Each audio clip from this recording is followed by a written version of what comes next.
त्रिदलं त्रिगुणाकारं त्रिनेत्रं च त्रियायुधं त्रिजन्म पापसंहारम् एकबिल्वं शिवार्पणम् त्रिशाखैः बिल्वपत्रैश्च अच्छिद्रैः कोमलैः शुभैः तव पूजां करिष्यामि एकबिल्वं शिवार्पणम्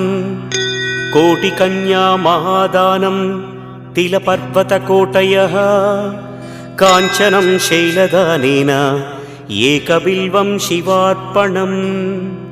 काशीक्षेत्रनिवासं च कालभैरवदर्शनं प्रयागे माधवं दृष्ट्वा एकबिल्वं शिवार्पणम् इन्दुवारे व्रतं स्थित्वा निराहारो महेश्वर नक्तं हौष्यामि देवेश एकबिल्वं